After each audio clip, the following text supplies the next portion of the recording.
하나님의 은혜와 사랑과 평강이 오늘 하루도 우리의 삶에 충만하기를 주의 이름으로 축복합니다. 이스라엘 백성들이 시내산에서 성막을 완성하고 그것에 기름을 바릅니다. 기름을 바른다는 것은 하나님께 구별하여 거룩하게 드려지는 것을 의미합니다.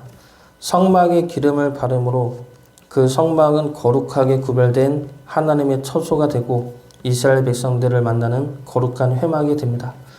그때 성막에 기름을 바르던 날에 이스라엘 지휘관들이 하나님께 헌물을 드립니다. 첫 번째 드린 헌물은 수레 6대와 소 12마리입니다. 이것을 레위 자손들에게 주어서 성막을 옮기는 데 사용이 되어집니다. 그리고 두 번째 드린 헌물이 오늘 읽은 말씀입니다. 이 헌물은 7장 끝까지 나오는데 7장의 마지막 절은 89절이죠. 상당히 긴 장인데 이 다 이스라엘 지휘관들이 하나님께 바친 헌물에 관한 말씀입니다.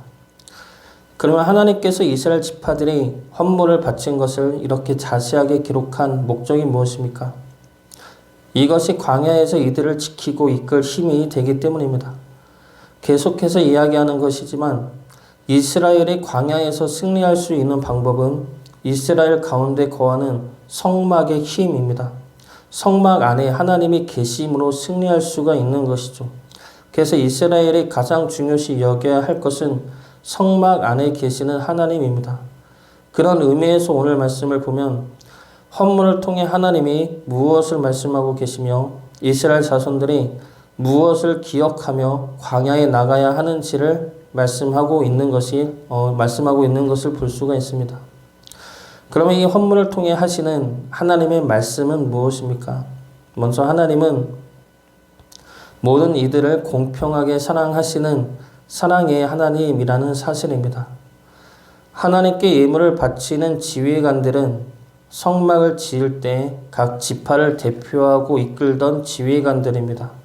이 지휘관들이 하루에 한 지파씩 하나님께 헌물을 드립니다. 첫째 날에는 유다 지파, 둘째 날에는 이사갈 지파 이렇게 쭉 가서 12일째에는 12번째 지파인 납달리 지파가 헌물을 바칩니다. 그런데 그 헌물의 양과 목록과 숫자가 동일합니다. 12지파 모두가 동일하죠. 인구 조사를 할 때 봐서 알겠지만 사람의 숫자는 모두가 다릅니다. 유다 지파가 7만 명대로 제일 많습니다. 반면에 므낫세와 베냐민 지파는 3만 명대로 유다 지파의 반 정도밖에 안 됩니다. 그런데 하나님은 유다 지파가 많다고 해서 많이 거두시는 것도 아니고 므낫세 지파가 약하다고 숫자가 없다고 해서 덜 걷지 않으십니다. 모두가 동일하게 동등하게 헌물을 내게 하시고 하나님은 그 헌물을 동등하게 다 받아주십니다. 이것은 하나님께서 그들 모두를 동일하게 받아주시고 사랑하신다는 사실을 알려주고 있는 것입니다.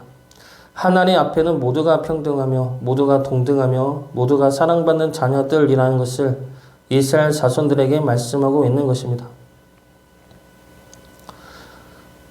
저에게 딸이 2명이 있는데 예전에 큰애가 엄마한테 이러한 말을 한 적이 있습니다. 큰애는 예림이고 둘째가 예은이죠. 예림이가 엄마는 예은이만 사랑하고 나만 미워해 라는 말을 한 적이 있습니다. 왜 그렇게 생각하느냐 물었더니 나만 규칙이 많기 때문이다 라는 겁니다.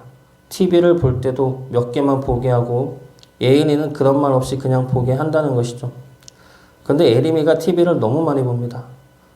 반면에 예은이는 TV를 그렇게 잘 보지 않습니다. 보다가도 금방 실증 내고 다른 걸 하는데 그래서 엄마가 그렇게 규칙을 걸어놨더니 그걸 보고 엄마가 나만 미워한다며 울었던 적이 있습니다. 그런데 그럴 리가 있겠습니까? 첫째만 미워하고 둘째만 사랑하는 부모가 어디 있겠습니까?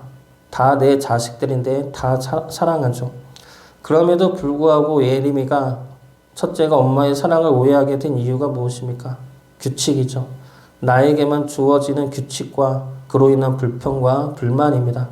그러니까 엄마는 나만 미워해 라고 생각하는 것이죠. 이러한 생각이 하나님을 바라보는 우리의 마음이 들 때가 있습니다. 나보다 잘 사는 기독교인들을 보면 하나님은 나보다 저 사람을 더 사랑하나 보다 라는 생각이 들죠. 나보다 기도를 더 잘 들어주는 사람을 보면 하나님이 나보다 저 사람을 더 사랑하는 것이 아닌가 라는 생각을 합니다. 이러한 생각으로 내 상황과 내 어려움을 합리화시킵니다. 하나님이 날 그렇게 사랑하지 않으니까 내가 이렇게 힘들게 사는 거야. 이렇게 하나님 탓으로 돌려버리면 내 마음이 편할 수 있으니까 그렇게 생각하려 할 때가 있다는 겁니다. 그러나 하나님의 사랑은 그렇지가 않죠. 하나님은 모두를 사랑하십니다. 그것도 우리가 생각할 수 없을 만큼의 크고 높은 사랑을 하고 계십니다. 하나님의 자녀들인 우리를 하나님이 어떻게 가려서 사랑하고 상대적으로 사랑할 수가 있겠습니까? 하나님이 사용하시고 쓰시는 것은 다른 문제입니다. 그러나 사랑은 모두에게 기본적으로 감당할 수 없을 만큼의 귀한 사랑을 주고 계십니다. 이러한 사실을 우리가 의심해서는 안 될 것입니다. 하나님은 이스라엘 지파들에게 동일한 헌물을 받음으로 그들 모두를 동등하게 사랑하고 계심을 말씀하십니다. 그리고 두 번째로 하나님은 헌물을 통해 예배의 하나님임을 말씀하고 계십니다. 예배를 통해 우리를 하나님의 백성으로 하나님의 자녀로 품으신다는 것입니다. 지휘관들이 바치는 헌물들은 어떠한 헌물들입니까? 번제물과 속죄제물과 그리고 화목제물로 바칠 제물들과 거기에 필요한 집기들입니다. 바로 제사를 위한 헌물들이라는 것이죠. 이들은 제사를 위해 헌물들을 바쳤고 레위 자손들은 이것을 받아서 제사에 사용합니다. 그리고 그 제사를 하나님은 기뻐 받으심으로 제사를 통해 하나의 관계가 이루어집니다. 바로 하나님은 우리의 하나님이 되고 우리는 하나님의 백성이 되는 관계가 이루어지죠. 이것이 제사이고 이것이 예배입니다. 헌물이라는 것이 우리가 부담감과 거부감을 느낄 수도 있지만 헌물이나 헌신이나 결단이나 그것의 모든 목적은 나를 구원하신 하나님을 향한 감사와 경배입니다. 그리고 그것들은 예배로 이어지게 되는 것이죠. 우리가 교회에 와서 드리는 예배뿐만이 아니라 우리 삶 속에서 우리의 모든 것으로 하나님을 경배하며 예배하는 것입니다. 그로 인해서 하나님과 하나됨을 이루는 것이죠. 그로 인해서 내가 하나님의 백성임을 드러내는 것이고 그로 인해서 하나님이 나의 하나님임을 고백하는 것입니다. 우리의 삶이 예배의 삶이 되기를 바랍니다. 하나님한테 헌신하며 바치는 삶이 되어 우리의 삶이 곧 하나님과 하나 되는 거룩한 예배의 삶이 되기를 주의 이름으로 축복합니다. 마지막 세 번째로 하나님은 말씀의 하나님입니다. 오늘 말씀은 길어서 다 읽지는 못했지만 헌물을 다 드리고 나서 마지막에 이러한 헌물을 통해 무슨 일이 일어났는지가 나옵니다. 7장 89절 말씀입니다.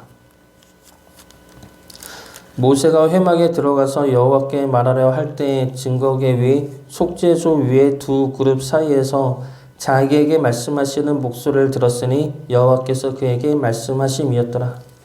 무슨 일이 일어납니까? 하나님이 말씀하시죠.